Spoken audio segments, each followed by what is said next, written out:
Bonjour à tous et bienvenue sur ma chaîne État des jeux. Alors aujourd'hui, présentation d'un jeu que j'ai eu pour Noël par ma chérie qui parle de musique. Donc il s'agit du Metal Quiz Hellfest. Alors le Hellfest, pour ceux qui ne connaissent pas, c'est un festival de musique extrême. Extrême parce que bon, c'est du métal, donc de tous les styles de métal, black, grunge, dark, néo-metal, etc., etc., etc. Je vais pas tous les énumérer parce qu'il y en a un bon paquet. Le Hellfest se passe à Clisson, près de Nantes.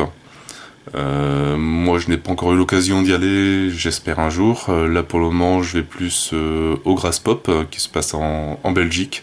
Il y a à peu près les mêmes groupes qui passent, et c'est à quelques mois d'intervalle. Donc, pour moi, j'ai juste 2 heures de route pour aller au Graspop, alors que j'ai 6 heures de route pour aller au Hellfest. Ce qui est un peu plus compliqué. Donc le jeu, bah, ça c'est un peu comme un jeu de loi, mais avec des questions. Donc il mélange un petit peu le Trivial Pursuit et le jeu de loi. Donc au niveau, alors description, donc le Hellfest, donc c'est le rendez-vous incontournable des fans de musique extrême. Mais attention, vous n'aurez que 3 jours pour croiser vos potes, hey headbanger, et voir un max de concerts. Heureusement, un journaliste, un membre du crew et un festivalier aguerri vous entraînent avec eux. En métalleux digne de ce nom, répondez à leurs questions. Lequel d'entre vous sera le premier à atteindre le cœur de l'enfer? Alors, qu'est-ce que nous avons à l'intérieur? Donc c'est un jeu forcément qui se joue avec des bières, bien sûr. C'est largement mieux. Donc pour se déplacer, un petit D6. Le plateau. Le livre de règles avec les solutions à toutes les questions. Donc il me semble qu'il doit y avoir 100 fiches de questions. On va en prendre une tout à l'heure. Des cartes spécifiques à Last Minute from Hell. Donc des cartes, je crois que c'est des cartes avantage ou malus. Et des jetons personnages. Hop, on va virer ça. Alors les personnages, on a le choix entre ce petit gars. C'est le clan des Schtroumpfs. Ah bah tiens, il lui ressemble. Hop. Non, je ressemble pas à lui.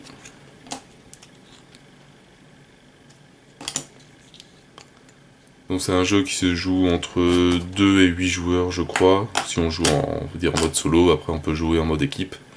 Et donc là c'est un peu limité. Donc bon, je vais rester avec mon personnage, hop, mon alter ego, plus ou moins, en gros.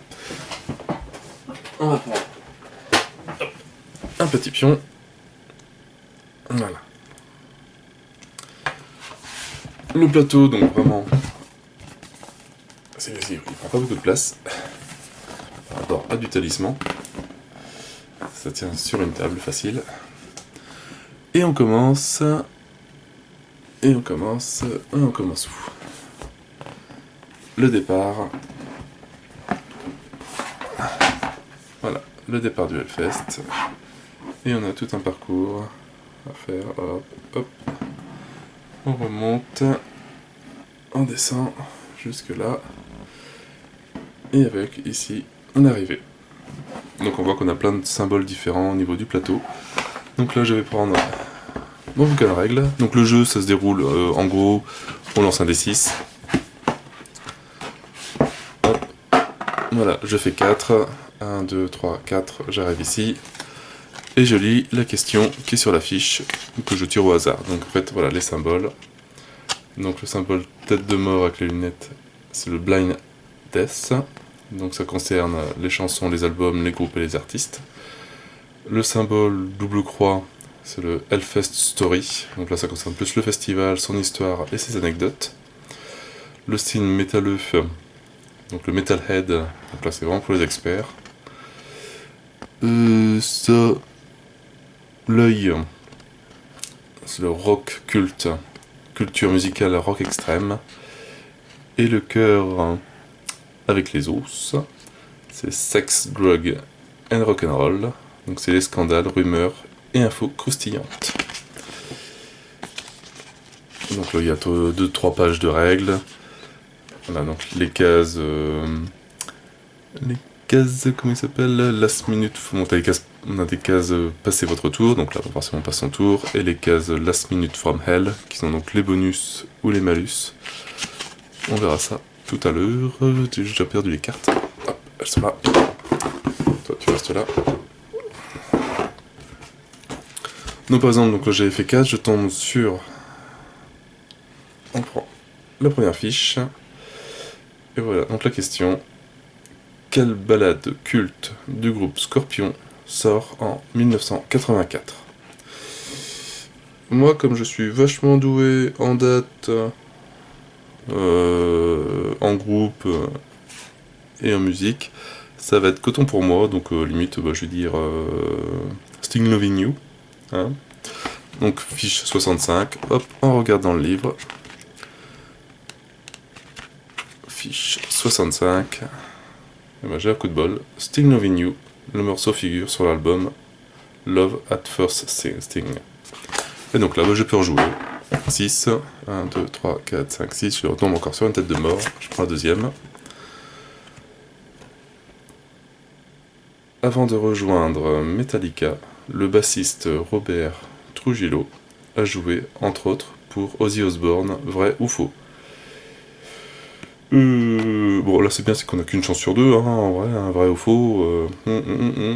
Alors on va dire vrai. Hein. On comprend, 64. Je vous dis, hein, je suis une vraie buse hein, en musique. Et si c'est bon, c'est que c'est un coup de bol. Et ben c'était vrai. Il a également joué avec Suicidal Tendencies, Infectious Groove et Jerry Cantrell, guitariste d'Alice in Chains. Il intègre Metallica en 2003.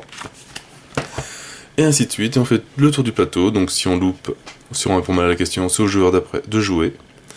Si on tombe sur une case last minute from hell, donc comme ici, les rouges, donc comme hop, un peu plus loin ici, on tire une carte, au hasard, hop, c'est là que je connais. Et là c'est, vous avez perdu votre portefeuille en place lame, impossible de mettre la main dessus. Bonne chance pour le retrouver. Reculez de 2 cases, tandis que les autres joueurs avancent de 3 cases. Donc c'est plein de petits bonus, malus.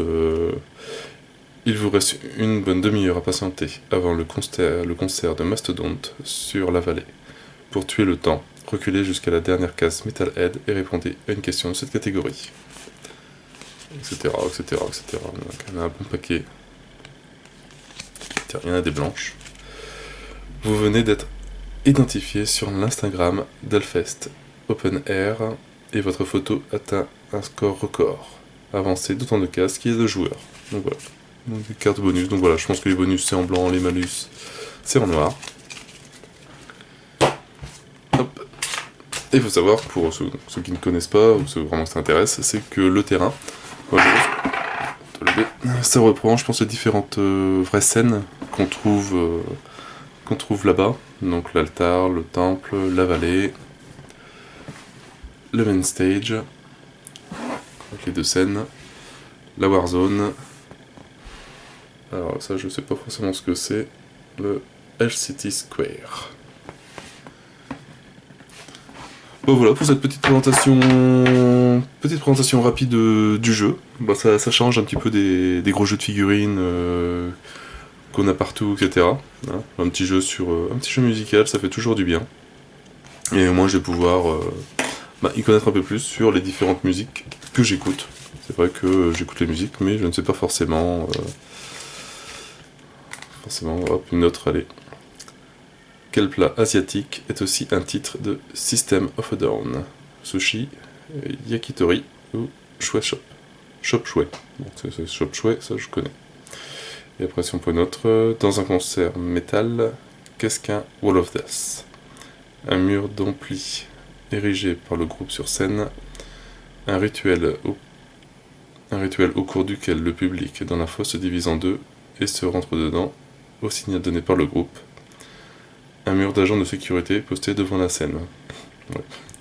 Bon, ça c'est la 2, hein, c'est facile. J'en ai jamais fait, mais je sais ce que c'est. J'ai pas forcément envie d'y arriver, à le faire. J'aimerais survivre. Bah écoutez, voilà, je n'ai plus qu'à vous souhaiter une bonne soirée ou une bonne journée. N'hésitez pas à liker, à commenter et à vous abonner à la chaîne. Et moi je vous dis à bientôt pour une nouvelle vidéo. Ciao ciao!